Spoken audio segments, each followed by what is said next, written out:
Hello everyone, this is Ryan Bernard, Game Director on Tom Clancy's The Division. And today we're very excited to give you this exclusive walkthrough where we're going to follow a team of 3 players as they move through the Dark Zone. So here we have our group of 3 agents, Ryan, Megan, and Bronson, and we're going to be following them as they enter this very dangerous area in search of some awesome loot. Ryan is set up as the healer for the group, so he's got support skills loaded with Pulse and Healing Grenade. Megan is DPS, so she's got the Seeker Mine and Sticky Bomb loaded up. And Bronson's going to be taking the brunt of the punishment, so he's got Pulse as well and the turret, so he can keep the attention of the enemies during firefights. After the virus broke out, the Dark Zone was originally set up as a quarantine zone in the middle of Manhattan to contain the sick, but things rapidly went out of control, and there was a massive blackout and the military had to evacuate. They had to leave their most powerful gear and weapons inside the Dark Zone, so this loot is extremely valuable to you as a player. But this also means that it's the most dangerous place in the game. This loot attracts a lot of attention, including other real players. The Dark Zone is a multiplayer gameplay space in our world, which you can seamlessly enter without any loading screens. Outside of the Dark Zone, you can play in teams of up to 4, but once inside, you can decide to collaborate with other agents or betray them, kill them, and take their loot. As we climb the wall to enter, you can see the UI starts to cut out, because once inside the Dark Zone, we lose our connection to the outside world. And this area is highly contaminated, so we can see the players put on their masks to protect themselves from the virus, and then they're set to go.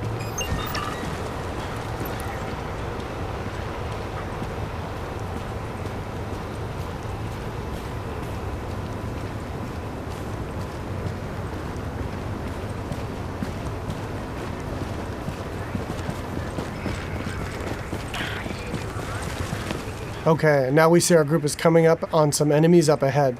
As we get closer, we can see that these are actually part of the Rikers faction. And this is a group of convicts which, after the virus broke out, escaped the prison and have flooded into Manhattan to take advantage of the chaos.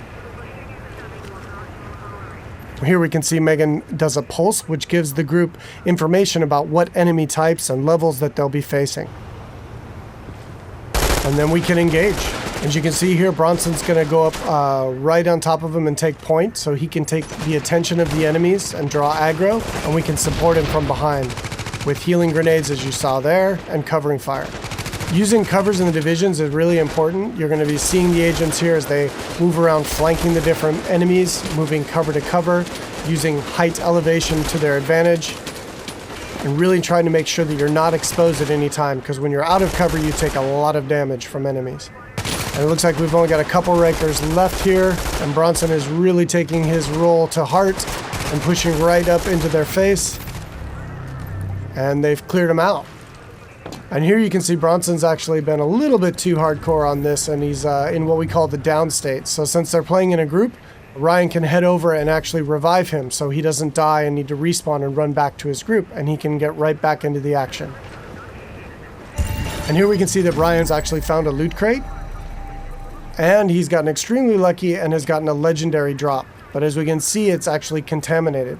All gear and weapons in the Dark Zone are contaminated, and they need to be extracted before they can be actually equipped by the players or agents in the game. So in order to do that, our group is going to move to a nearby extraction point in Bryant Park. Once the group is inside an extraction area, they'll need to shoot up a flare which calls in a helicopter. Then they need to hold tight for 90 seconds and extract their goods. Alright, now we see our group has come across a different group of enemies, and these are the Cleaners. Cleaners used to work for the city of New York, but they got trapped on Manhattan when the quarantine was declared, and they've lost it. They want to, in their own minds, clean the city from the virus by burning anything and everything in their path, dead or alive. And this group of Cleaners is actually a tougher group of what we call elites in the game. They have much higher health pools and much higher damage output. So our group here is going to really have to work together using their weapons and skills to take them out. Of course, they drop much better loot and give a lot higher experience. We got Ryan seems to have moved up to a kind of a bad cover position here. He's taking damage from the right, and he's got a grenade coming in and he needs to move, and he's too slow.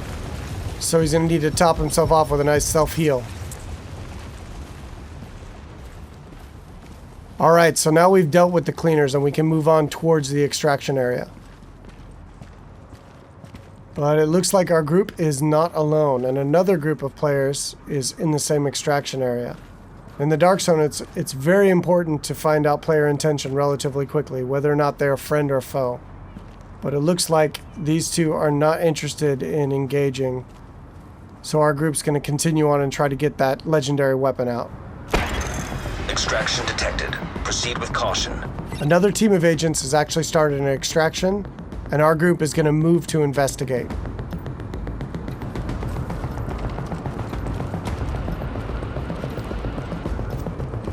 And as they come around, we do indeed see that an extraction is taking place, and they got about a minute left on their timer before the helicopter shows up.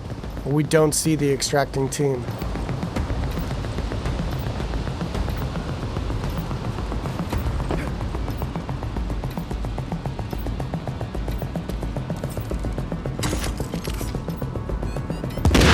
Oh, here we see that the extracting team actually got the jump on our group, and Bronson's been quickly down. And since they engaged on us, they have now been flagged as rogue, which puts a big bounty on their back for a certain period of time. Luckily, Bronson was able to make it back to our group, and we were able to quickly revive him and get him back up into the fight. And now we've got some PvP chaos happening. And here we see Ryan throws out another healing grenade to heal up both of his teammates as they're flanking around to the left to try to get better position on these rogue agents. 15 seconds. Alright, we see Megan's going to throw out another pulse, which really gives us good positioning on their locations. And here we can see another downside to going rogue in the Dark Zone. They have attracted another group of players, which is helping us take down this rogue group. And there we go. And of course, when you die in the Dark Zone, you drop any contaminated gear that you're currently carrying. It looks like the two groups now can divvy up the goods that they got from this rogue group. It looks like they've decided to just take out the new players and take all of the loot for themselves.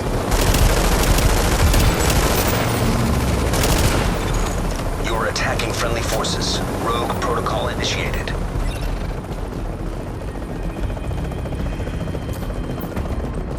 So now in order to secure this loot, to make sure it's theirs, they need to complete an extraction. So now our team has 90 seconds to control this area and to stay alive to get their loot out when the helicopter arrives. And you can see them fanning out into good cover positions here in case any other players come into the area or those groups that we engaged come back.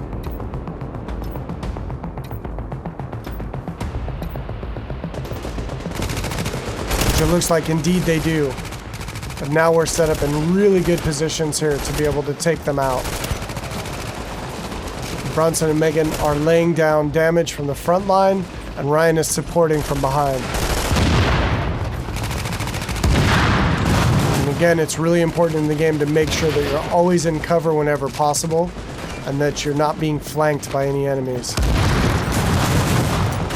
Here we see Ryan tossing a healing grenade as he runs past Bronson there.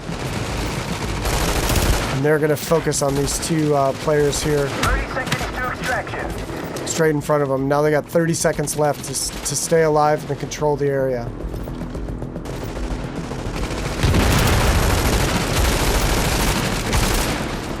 And that was some nice coordination there. It looks like a double kill coming off. All right, and they dealt with the other group yet again, and now the helicopters arrived, so they were able to survive and be able to get their loot out, and they'll head back to their base of operations.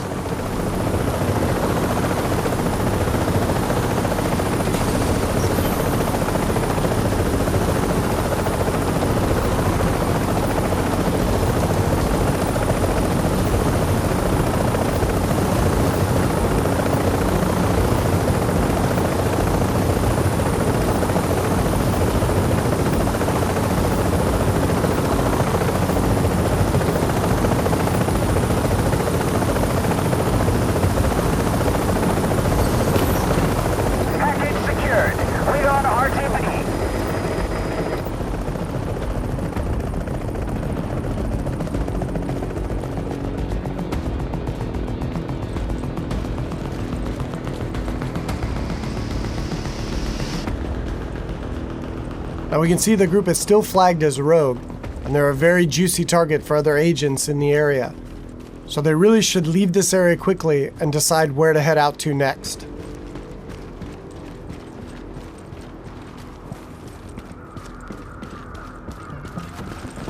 Alright, so that's it for today. I hope you enjoyed a little glimpse into the gameplay inside the dark zone of Tom Clancy's The Division.